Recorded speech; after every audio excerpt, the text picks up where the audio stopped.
Hello everyone, welcome back to another video. Today we will be talking about the 2024 presidential election, where things stand, and how they are going to change over the course of the next 100 days, because we are officially exactly 100 days out from the 2024 election day. From election day, we are 100 days away, which is just really shocking to think about because, this race has been going by quick, and this past month has just been completely just turbulent, full of action and, major developments and events that completely changed the course of this race. And we are now just 100 days away, and still we have major events that are going to change the race. We haven't had the Harris versus Trump debates yet. We haven't had the vice presidential debate. We haven't had Kamala Harris select her vice president. We haven't had the Democratic National Convention occur. We haven't had, Kamala Harris campaign go into full force with Harris campaigning around the country, and Americans get a, full idea and opinion of her. So what this map is my current prediction. Actually, I made my prediction video yesterday for the month of July. That was my first ever Trump versus Harris prediction. Now, this prediction is, of course, the outcome in November. I had Kamala Harris winning the presidency, even without her vice president selected yet, with 276 electoral votes to Donald Trump and J.D. Vance's 262. A very narrow victory, but she is able to win Michigan and Pennsylvania in that blue wall of the Rust Belt, as well as keep the state of Georgia. Meanwhile, Donald Trump is able to flip Wisconsin, Arizona, and Nevada. Now, if this election prediction if the election was held tomorrow, then it would be a whole different story. In one average of polls, Donald Trump leads by 2.1%. This is, a group of polls, and the average is taken. This average includes Kennedy. This is Decision Desk HQ. Again, 2.1% lead for Trump nationwide. However, most averages do fall around somewhere around 2.1% for Trump. He leads in every single poll average that I have seen for nationwide popular vote. Now, if you know anything about elections, you know that the election outcome is decided by the Electoral College. The popular vote doesn't decide the election winner. Of course, each state matters, and each state has a certain amount of electoral votes. Obviously, you all know this. So, the point is, you can win the popular vote, but lose the Electoral College and the presidency. Of course, that happened in 2016. Hillary Clinton won the popular vote by I believe, 1.5 points or something. I think it was less than 2%, and she narrowly lost the Electoral College. So, you have a dynamic where, you can aim for the popular vote, but that doesn't really mean that you win the election. So, Trump leading by 2.1 is not a good thing for Harris right now, because for the Democrats to win the Electoral College, they always do well in the popular vote, but to win the Electoral College, they have to win the popular vote by somewhere around 2% to have enough slack to win the critical battleground states and to win the Electoral College and the presidency. So the point is, if the election were held tomorrow and the actual results were somewhere near the 2.1% that the polls are estimating, which I think they would, then Trump would win. He would probably carry definitely Georgia and Pennsylvania, and probably Michigan as well. Maybe not Michigan, but definitely a possibility that he carries all of the 7 swing states. So Kamala Harris has some work to do, but I think that she will very easily be able to make up this ground.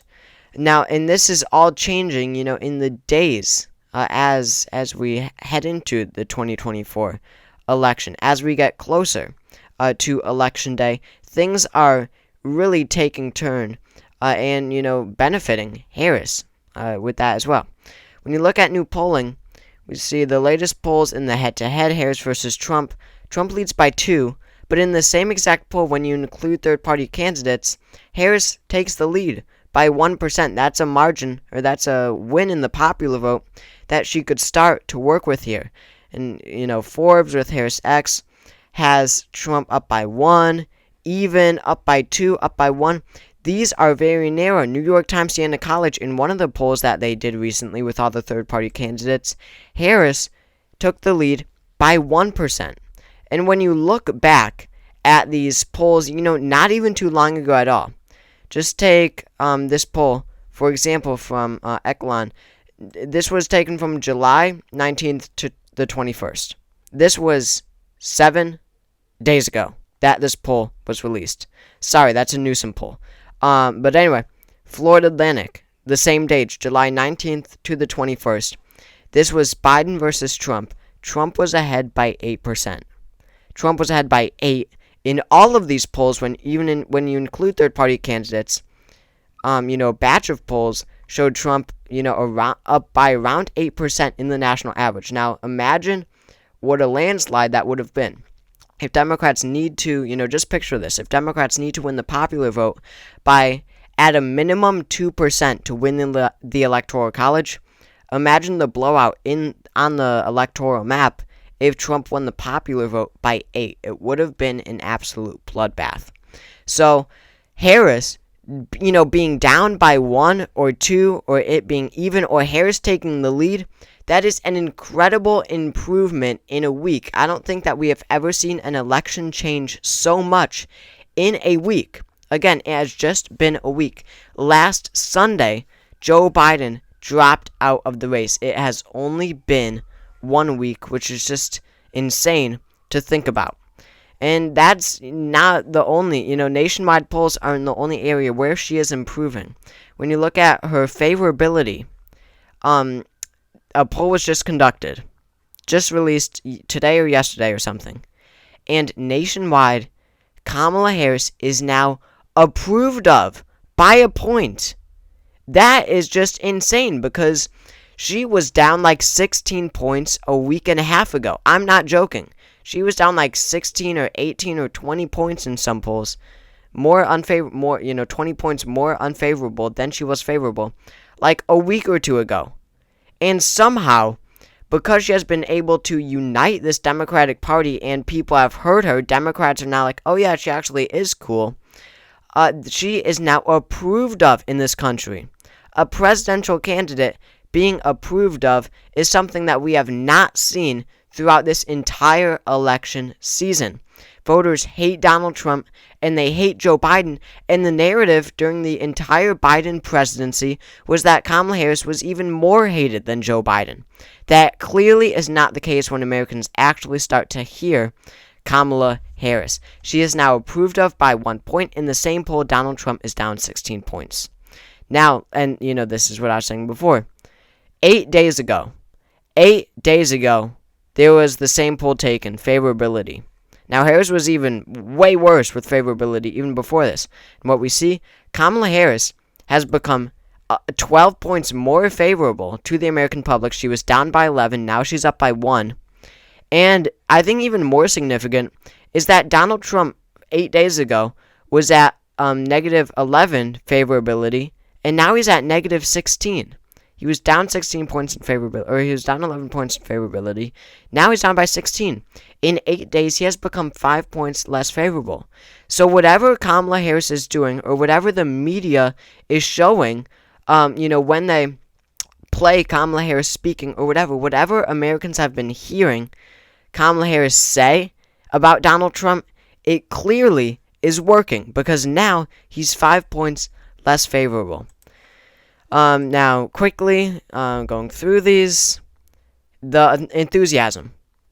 Now, there was a new poll conducted. 88% of Democrats, this is just among Democrats, 88% of Democrats say that they are enthusiastic about Kamala Harris as president. This number was so bad with Joe Biden. Nobody was enthusiastic about Joe Biden. It was somewhere around like half. Now, Kamala Harris, she's at 88%. She has clearly unified this party.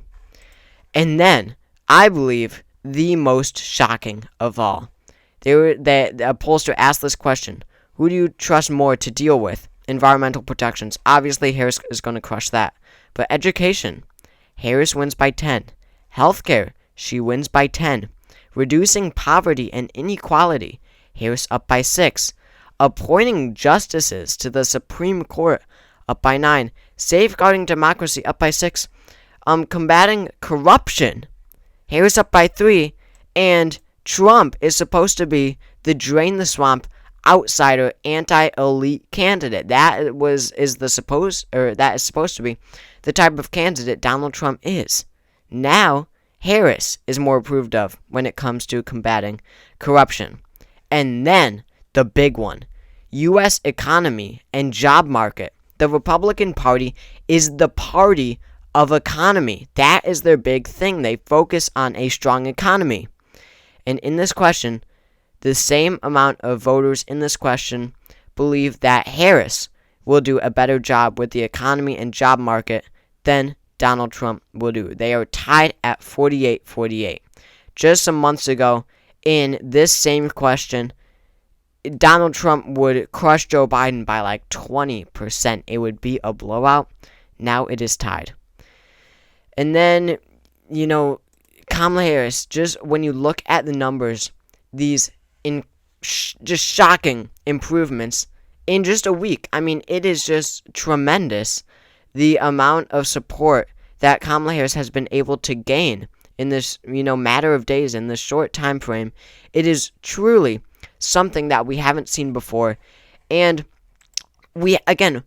Harris hasn't even picked her VP yet. All of these VP candidates help the ticket tremendously. Basically all of them. I don't think that Pete Buttigieg does. I don't think that Gina Raimondo does at all. I don't think that Cedric Richmond does at all.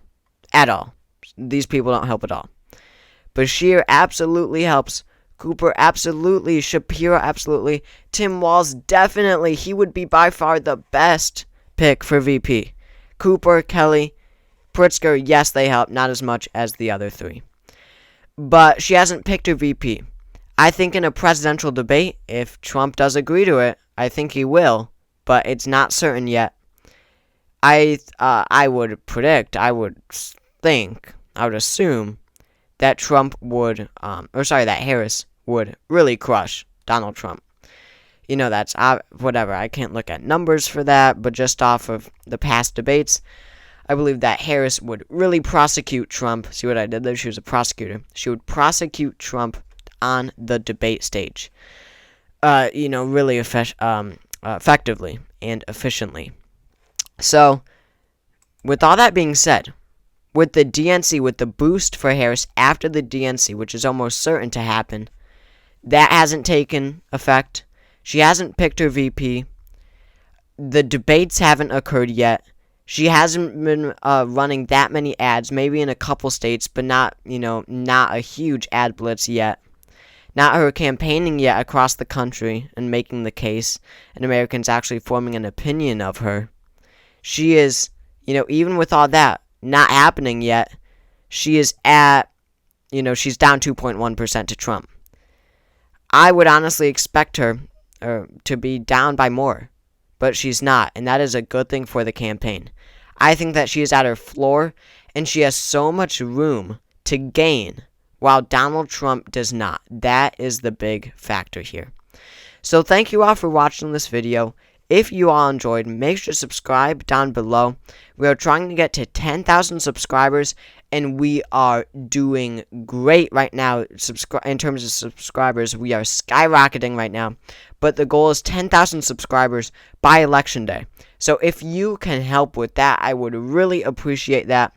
So click that subscribe button, drop a like if you enjoyed, drop a comment to let me hear your thoughts, and I will see you all next time.